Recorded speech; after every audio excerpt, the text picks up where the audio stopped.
Assalamualaikum warahmatullahi wabarakatuh. Kembali lagi bersama saya Ibu Tritnasari. Kali ini kita akan membahas tugas pertemuan ketiga, yaitu mengenai pembuatan flowchart. Pembahasan kali ini kalian sudah akan mengerti mengenai bagaimana sih pembuatan flowchart. Karena kalau untuk pembuatan program nantinya gitu, kita akan menggambarkan dengan menggunakan flowchart sebelum kita masuk ke dalam pengkodean. Jadi kita harus mengetahui dulu sistemnya itu, cara jalannya itu seperti apa. Kita masuk untuk tugas yang pertama. Soalnya waktu itu untuk studi kasusnya diketahui ada 4 bilangan, yaitu 20, 60, 40, dan 100. Di sini kita diminta untuk membuat flowchart atau diagram alir untuk mendapatkan nilai yang terbesar di antara keempat bilangan tersebut. Kalau di kita sih mudah aja ya. Di sini cuma ada 4 bilangan. Kelihatan yang paling besar 100. Nah, namun bagaimana caranya, langkah-langkahnya? Di sini kita diminta untuk mencari langkah-langkahnya tersebut untuk menggambarkan flowchartnya. Kita masuk ke pembahasan dulu, kita analisa dulu sebelum masuk ke pembuatan flowchart. Di sini untuk hasil analisanya, yang pertama tadi kan ada 4 bilangan ya, 20, 60, 40, dan 100. Kemudian kita diperintahkan untuk mencari nilai yang terbesar. Masuk ke algoritmanya. Langkah yang pertama. Langkah yang pertama yaitu kita mengenalkan dulu variabel nilai. Variabel dengan memberikan nilai, karena di sini ditentukan 4 bilangan, jadi kita berikan variabel dengan nilai. Nah, kita masukkan saja nilai yang pertama 20, nilai kedua 60, nilai ketiga 40, dan nilai keempat 100. Untuk pemberian variabel, penamaan variabel sebenarnya bebas. Cuman ada beberapa syarat yang harus dipenuhi. Yang pertama, nama bagian depan huruf pertama itu tidak boleh berupa angka. Untuk penggunaan simbol hanya boleh underscore saja. Untuk penamaan tidak boleh ada spasi. Itu syarat-syaratnya untuk pembuatan variabel. Lanjut. Jika kita sudah mengenalkan variabel, kondisi yang berikutnya, kita kondisikan nilai 1 kita bandingkan dengan nilai 2. Kalau nilai 1 berarti tadi 20, kita bandingkan dengan 60. Mana yang paling besar, maka itu akan menjadi nilai maksimal. Lanjut. Kemudian ambil nilai maksimal yang tadi kita sudah dapatkan, lalu kita bandingkan lagi dengan nilai 3, yaitu 40. Kita bandingkan mana dari nilai maksimal yang kita dapat terakhir, kita bandingkan dengan nilai ketiga. Lalu nilai maksimal yang baru kita bandingkan kembali dengan nilai 4. Mana yang paling besar? Sama dengan yang sebelumnya, pada saat membandingkan kita mendapatkan nilai yang baru, maka nilai tersebut menjadi nilai maksimal yang baru. Dan kemudian cetak nilai yang paling besar. Logikanya untuk flowchartnya seperti ini. Pertama kita mulai dulu. Ingat, yang namanya pembuatan flowchart itu harus ada mulai dan akhir. Itu penggunaannya menggunakan simbol terminal. Pertama, kita deklarasikan variabel. yang tadi saya katakan. Kita siapkan variabel. Di sini ada nilai 1 sama dengan 20, nilai 2 sama dengan 60, nilai 3 sama dengan 40, dan nilai 4 sama dengan 100. Oke, dari variabel tersebut, pertama kita kondisikan nilai 1 kita bandingkan dengan nilai 2. Oke, di sini kita kondisikan dengan simbol decision. Ingat, yang namanya simbol decision itu yang namanya kondisi ya. Kondisi itu pasti akan menghasilkan nilai true dan false. Oke, biasanya salah satu. Contoh misalnya kalau kita mau makan misalnya, oke, mau makan nasi atau makan mie ya? Pasti salah satu. Oke, lanjut. Jika di sini, jika nilai 1 lebih besar dari nilai 2, jika true atau ya, maka nilai maksimal menjadi nilai 1. Tetapi jika tidak, maka nilai maksimal merupakan nilai 2. Oke. Kita ambil jawabannya mana? Ya atau tidak. Lanjut. Kemudian kita ambil nilai maksimal tadi. Kita bandingkan kembali menggunakan decision, oke, dengan nilai yang ketiga. Kondisinya sama. Oke. Apakah nilai maksimal lebih besar dari nilai 3? Jika tidak, maka nilai maksimal sama dengan nilai 3. Tapi jika ya, maka nilainya tetap tidak berubah nilai maksimalnya. Oke, lanjut. Oke, sekarang masuk tadi nilai maksimal kita ambil, kita bandingkan kembali dengan nilai 4. Apakah nilai maksimal lebih besar dari nilai 4? Jika tidak, maka nilai maksimal berubah menjadi nilai 4, tetapi jika ya, maka akan tetap nilainya. Oke. Berikutnya adalah kita tampilkan nilai maksimal. Di sini menggunakan simbol input output. Kalau sudah,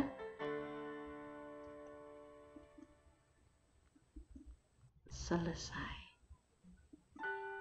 Oke, masih bingung? Saya ganti isiannya berupa angka supaya tidak bingung. Kalau tadi kan berupa variabel ya. Yang sebenarnya sini sama saja. Oke, kita mulai. Kita bandingkan. Tadi kan ada 4 bilangan, 20, 60, 40, dan 100. Oke, kita kondisikan. Apakah 20 lebih besar dari 60? Pasti jawabannya adalah tidak. Kalau tidak, berarti sekarang nilai maksimal yang terbaru kita ambil yang terbesar, yaitu 60.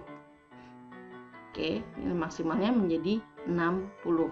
Kita tidak mengambil kondisi yang ya, karena jawabannya adalah tidak.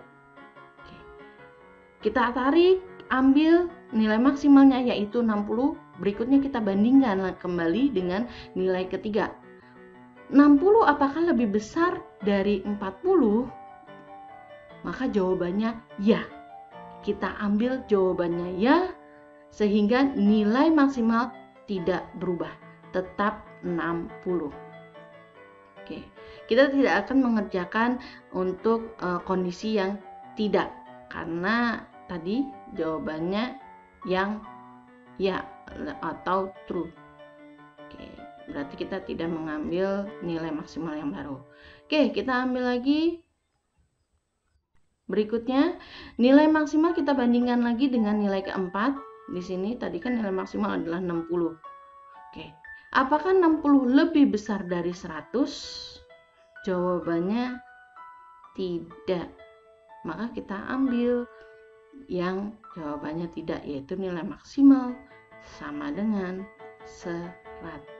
Berubah. Oke, dia berubah. Maka Lanjut, tampilkan nilai maksimal, yaitu 100. Selesai. Oke, sampai sini paham untuk pembuatan flowchart tugas yang pertama. Jadi perlu diingat, untuk pembuatan flowchart yang pertama kalian deskripsikan dulu menggunakan kata-kata. Seperti tadi saya berikan analisanya dulu, baru masuk ke algoritma, baru berikutnya adalah masuk ke pembuatan flowchart dengan menggunakan simbol-simbol yang standar. Oke, sekarang kita masuk tugas flowchart yang kedua. Oke, di sini studi kasus nomor 2. Ini ada 2 soal ya. Kita disuruh membuat flowchart diagram alir untuk menghitung jumlah suku pada deret angka. Oke, sini ada A, S sama dengan 1, 3, 5, 7, 9, 11. Sedangkan B 2 ditambah 5 ditambah 10 ditambah 17 tambah 26 tambah 37. Ya kalau misalnya kita langsung melihat seperti ini, langsung aja ya. 1 ditambah 3 4, 4 tambah 5 9, 9 ditambah 7 16, 16 tambah 9 25, 25 tambah 11 36. Cepet, hasilnya 36 Bu yang A. Tetapi masalahnya bukan memang disuruh mencari jumlah, hasil jumlahnya, tetapi di sini kita disuruh membuat flowchartnya, bukan menghitung dengan hanya menghitung dengan perhitungan penjumlahan saja, tidak seperti itu. Oke, bagaimana caranya? Oke, kita analisa soal dulu satu persatu. Untuk yang pertama, kalau kita perhatikan untuk yang A ya tadi ya, 1 ditambah 3 ditambah 5 ditambah 7 ditambah 9 tambah 11. Kalau kita lihat angkanya 1, 3, 5, 7, 11. Angka ganjil bukan? Oke. Kalau kita lihat angka ganjil ya. Nah, dari nilai tersebut, oke, kita analisa dulu. Nanti kita mau mengenalkan variabel apa aja nih yang variabel kita kenalkan ya. Kalau misalnya seperti tadi, nilai 1 apa, nilai 2 apa, nilai 3 apa, oke lah, cuman kebanyakan variabel, ntar jadi ada 6 variabel. Oke, ingat di sini kita meminimalisir, sama seperti soal kemarin, meminimalisir langkah. Oke, jangan terlalu banyak variabel, jangan terlalu banyak dikenalkan, cari yang minimal. Oke, yang pertama kita lihat variabel yang mewakili isi dari nilai ganjil. Oke, isi dari nilai ganjil itu yang mana? Yang tadi, yang 1, 3, 5, 7, 9, 11. Oke, kita berikan nama variabelnya adalah nilai. Lanjut. Yang kedua, variabel yang membatasi nilai akhir dari bilangan ganjil. Di sini kalau misalnya kita tidak batasi, nilai akhirnya akan terus. Kenapa? Karena bilangan ganjil nggak cuma sampai 11. Ada 13, ada 15, 17, 19, 21. Terus-terusan, bahkan bisa sampai jutaan. Tapi di sini kita hanya ingin menampilkan sampai 11 saja. Penjumlahannya itu cuma sampai 11 saja. Nah, di sini kita batasi dengan nama variabel nilai akhir. Lanjut. Nah, di sini hasilnya. Oke.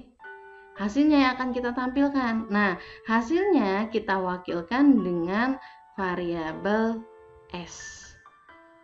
Oke, itu analisa soal yang pertama.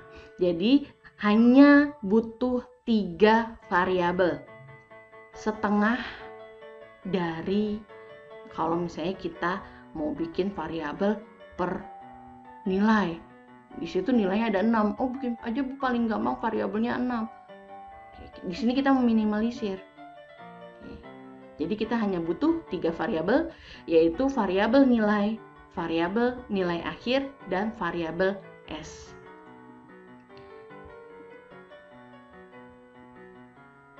Oke, itu tadi analisa soal yang pertama. Sekarang analisa soal yang kedua. Kita lihat di sini 2 ditambah 5 ditambah 10 ditambah 17 tambah 26 dan ditambah 37. 2, 5, 10, 17, 26, dan 37 itu merupakan hasil dari penjumlahan dengan angka ganjil. Oh, Bu tahu dari mana? Ini kan merupakan deret angka. Kalau deret angka itu pasti ada ada deretannya, kayak semacam berapa sih angka genap loncatannya, atau misalnya loncat berapa angka, misalnya loncat 2 angka, nah itu deret angka. Nah, kita lihat, nah bisa kelihatan mana yang angka ganjil. Ini 1. Kalau misalnya kita lihat depannya, ini adalah nilai pertama dari angka ganjil. Oke, 1, 3, 5, 7, 9, 11. Terus hasil dari 2 mana? Angka ganjil tambah angka ganjil yang pertama ya, ditambah angka ganjil sama dengan 2. Hasil dari penjumlahan angka ganjil sebelumnya menjadi nilai berikutnya, yaitu 2 ditambah angka ganjil yang berikutnya, yaitu 5. Dan seterusnya sampai terakhir. Oke, ini deret angkanya. Sekarang variabel apa saja yang kita butuhkan?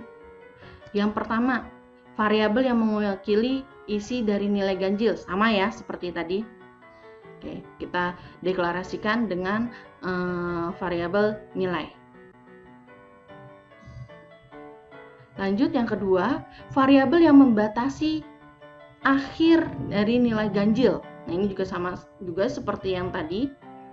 Oke, karena nilai ganjil itu banyak, jadi kita batasi sampai dengan 11.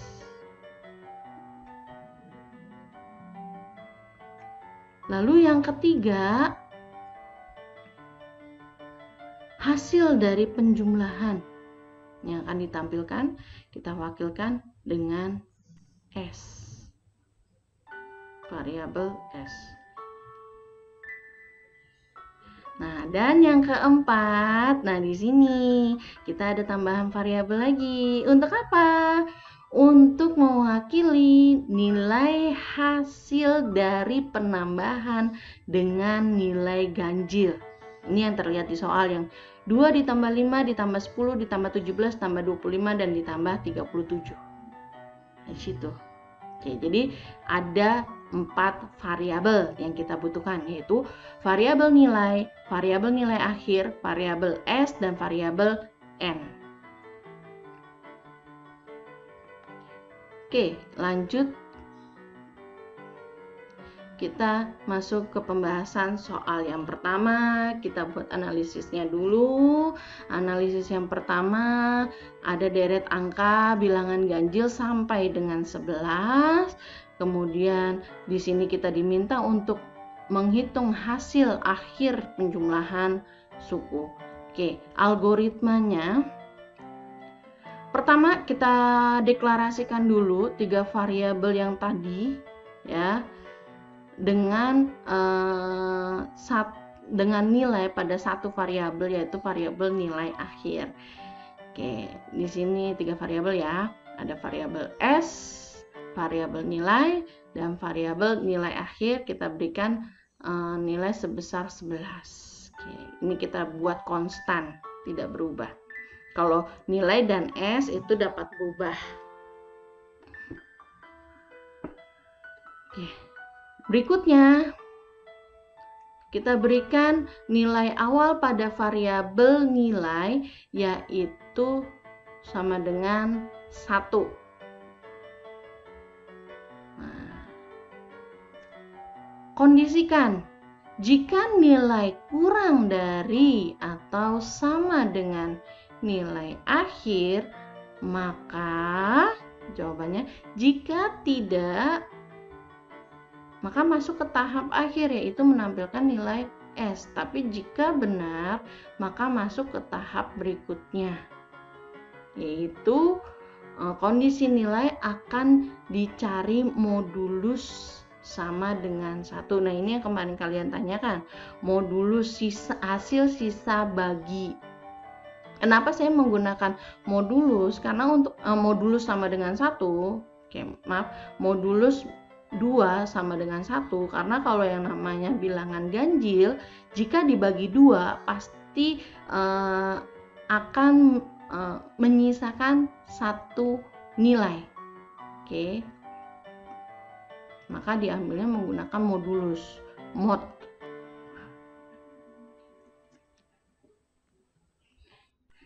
Ini tadi ya, jika nilai modulus 2 sama dengan 1, jika tidak maka akan menaikkan nilai dengan cara ditambah 1, yaitu nilai sama dengan nilai tambah 1. Jika benar, masuk ke tahap berikutnya, yaitu memberikan nilai.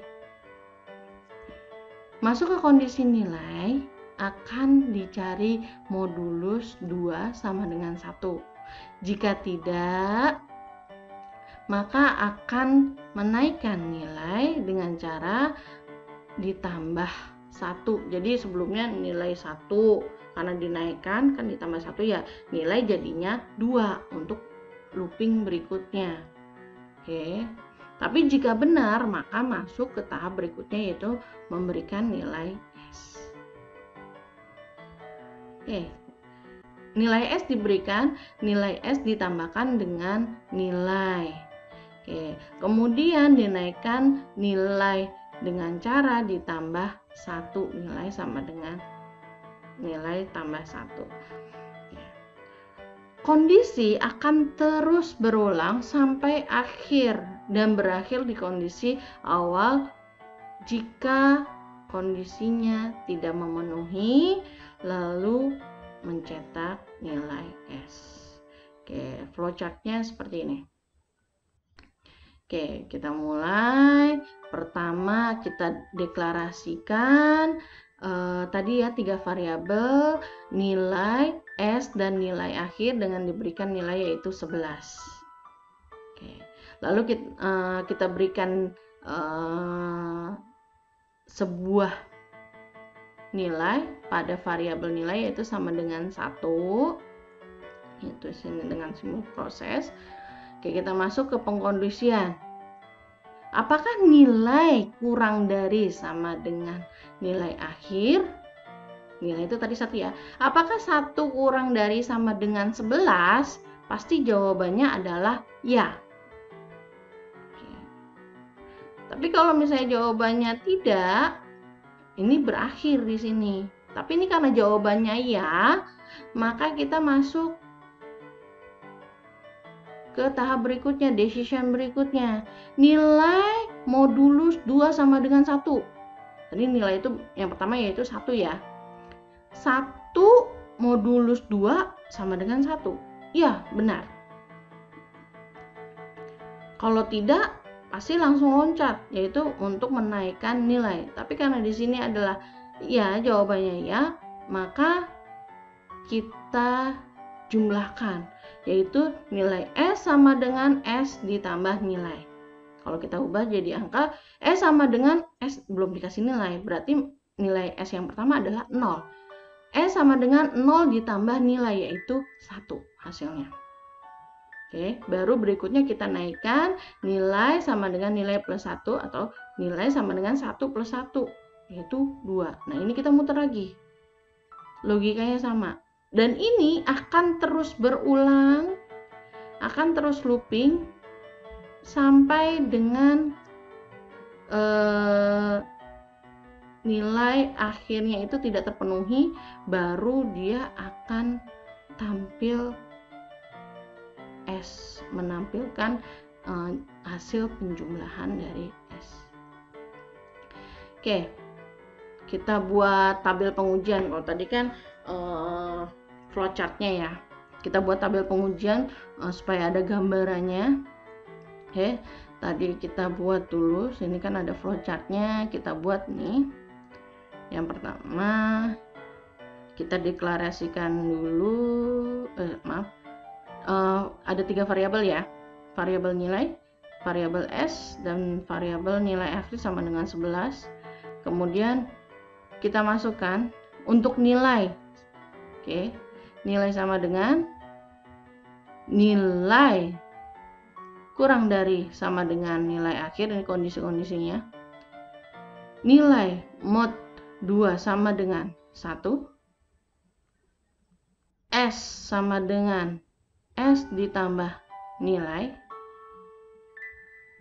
Nilai sama dengan nilai ditambah 1. Dan tampil S. Oke, cara kerjanya. Oke, untuk yang pertama, nilai kita berikan nilai yaitu 1. Oke, 1 kurang dari sama dengan 11, jawabannya adalah true. Kalau true berarti kita akan mengerjakan nilai mod 2 sama dengan 1 ya. Berarti 1% persen 2, persen itu untuk simbol modulus. 1 modulus 2 sama dengan 1, sama dengan di sini adalah hasil. Kalau sama dengannya ada 2, itu adalah perbandingan. Oke, 1 hasilnya true. Kalau true berarti kita kerjakan. S sama dengan S ditambah nilai. Berarti sini S sama dengan 0 ditambah 1. Hasilnya adalah 1. Nilai sama dengan nilai berapa tadi yang terakhir? Nilai yang terakhir adalah 1. Maka ini dilempar di sini. Nilai 1 ditambah 1 sama dengan 2. Berarti nilai yang sekarang yang berikutnya adalah 2. 2 di sini. Nilai sama dengan 2, kita deklarasikan lagi 2, intinya yang terbaru ya. 2 kurang dari sama dengan 11, benar. Oke, next lanjut. 2 persen 2 sama dengan 2 mod 2 sama dengan 0, karena tidak ada hasil bagi. 2 bagi 2 sama dengan 1, tapi kalau 2 mod 2, modulus 2 pasti 0, karena tidak ada sisa baginya. Maka jawabannya sama dengan false. Maka dia tidak akan mengerjakan penjumlahan. Oke, langsung loncat ke bagian kita naikkan nilai sama dengan 2 plus 1 yaitu 3. Nah, nilai yang sekarang menjadi 3. 3 kurang dari sama dengan 11, true. Kita modulus 3% 2 sama dengan 1, true. Oke. S sama dengan S yang pertama, ingat di sini. S-nya itu 1 ditambah nilai yang terbaru yaitu 3. 1 ditambah 3 sama dengan 4.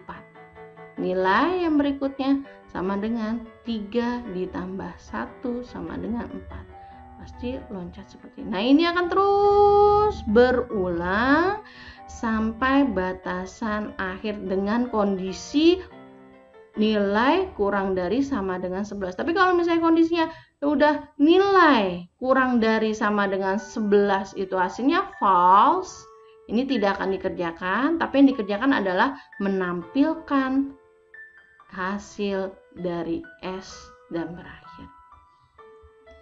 Oke, ini untuk tabel pengujiannya. Sampai sini sudah paham? Kita lanjut untuk soal yang B-nya ya. Ini hampir sama seperti tadi. Deret angka juga, teman, penjumlahan dengan angka ganjil. Kita disuruh juga mencari hasil sukunya. Oke, untuk algoritmanya, kalau tadi sebelumnya 3 variabel, sekarang 4 variabel. Oke, ada variabel nilai, variabel S, variabel nilai akhir sama dengan 11, dan variabel N. Oke. Pertama kita berikan nilai awal pada variabel nilai sama dengan 1 dan variabel N sama dengan 1. Oke. Kita kondisikan jika nilai kurang dari 1, jika nilai kurang dari atau sama dengan nilai akhir, ini kondisinya sama seperti yang tadi. Jika tidak, masuk ke tahap akhir yaitu menampilkan S, namun jika benar, maka masuk ke tahap berikutnya. Ya. Nah, ini masuk kok jika kondisi benar ya. dikondisikan lagi, nilai akan mencari modulus 2 sama dengan 1. Jika tidak, dicari modulus 2 sama dengan 1. Jika tidak, maka nilai dinaikkan dengan cara ditambah tadi, menaikkan nilai. Jika benar, masuk ke tahap berikutnya untuk memberikan nilai N. Ini jika benar, maka masukkan nilai N. Nilai N yaitu kita proses, di mana N akan ditambahkan dengan nilai. Lalu dimasukkan ke tahap berikutnya memberikan nilai S. Nilai S diberikan nilai S dengan cara ditambahkan dengan nilai N. Kemudian dinaikkan, lanjut dinaikkan kembali nilai dengan cara ditambah 1 nilainya. Kenapa sih mesti ditambahkan? Supaya terjadi perubahan untuk nilai. Kalau misalnya tetap, dia akan looping terus. Jadi sini bergerak. Kondisi akan terus berulang sampai dengan nilai akhir. Ini kita variabelnya kita uji ya. Sama seperti tadi, ada 4 variabel. Kita kondisikan nilai yang pertama adalah 1, kemudian 1 kurang dari 11 sama 1 mod 2 sama dengan 1. True. Nah, yang beda adalah di bagian ini, yang N. Ini yang baru. N sama dengan, kita tadi berikan nilai N itu ada 1 yang pertama ya. 1 ditambah 1 sama dengan 2. Lalu lanjut ke S-nya. S sama dengan, karena S-nya kita belum memberikan nilai, berarti 0 ditambah 2 sama dengan 2. Lanjut nilai sama dengan 1 ditambah 1, 2. Nilai yang berikutnya adalah menaikkan 2. Nah, ini akan terus berulang sampai dengan kondisi yang pertama di sini. Nilai kurang dari sama dengan 11 menghasilkan nilai F, baru dia akan menghasilkan nilai tampilan cetaknya, itu hasil dari S. Flowchartnya sama seperti ini. Mulai kita berikan deklarasi 4 variabel ya, nilai nilai S, nilai akhir sama dengan 11 dan N. Tadi kita berikan nilai pada variabel nilai sama dengan 1 dan variabel N sama dengan 1. Kita deklarasikan. Nah, ini sama dengan yang pertama. Bagaimana sih yang berbeda? Ini sama ya, looping terus sampai dengan berakhir baru menampilkan S. Bagian yang berbeda yang mana? Yang ini. Di sini ada kalau sebelumnya kan langsung loncat ke S sama ditambah nilai. Nah, kalau ini tidak. Nilai itu penjumlahannya ada di N. Nah, baru si S itu kita tambahkan dengan N. Nah, ini yang tambah. Sampai sini paham? Kalau misalnya masih bingung ya pelan-pelan aja ya. Nanti diulang aja videonya, mudah-mudahan bisa paham mengenai pembuatan flowchart itu gimana. Jadi intinya bertahap lah. Lanjut masuk ke tugas flowchart yang ketiga. Di sini kalian disuruh membuat algoritma dari flowchart. Flowchartnya sudah ada, tapi disuruh buat algoritmanya, kata-katanya. Langsung saja kita analisa dulu ya variabelnya. Yang pertama variabelnya di sini ada bill.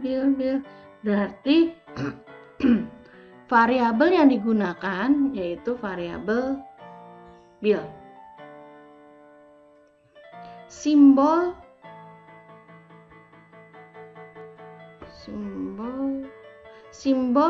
flowchart yang digunakan, simbolnya apa aja?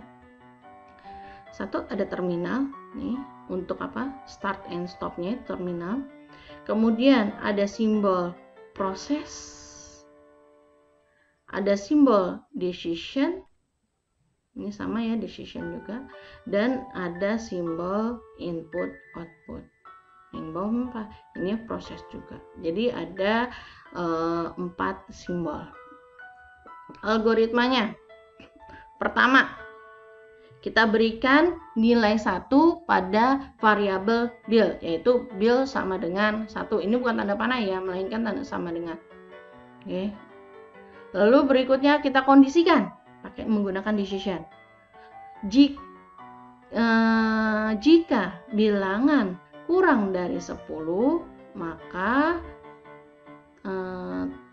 jika tidak ya, maka berakhir, stop kan, stop. Jika tidak, jika ya, maka lanjut ke kondisi berikutnya, yaitu kondisi di mana di sini kita menggunakan decision kembali, kita bandingkan kembali apakah bilangan bil tidak sama dengan 5. Jika tidak, maka loncat.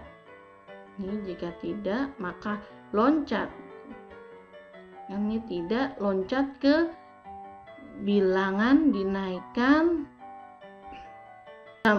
Bil sama dengan bil ditambah 1.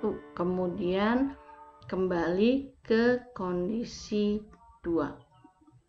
Tetapi jika benar, maka menampilkan bil lalu ke pemberian nilai bil tadi yang dinaikkan, baru kemudian masuk loncat ke kondisi 2. Dan ini akan terus berulang sampai bilangan kondisi tidak memenuhi, berarti sampai dengan bil itu 9. Kenapa saya bilang 9? Karena yang di bawah 10 adalah 9. Kalau misalnya sudah sampai 10, itu pasti kondisinya akan stop ya, karena bil 10 kurang dari 10 hasilnya salah atau tidak. Oke, sampai sini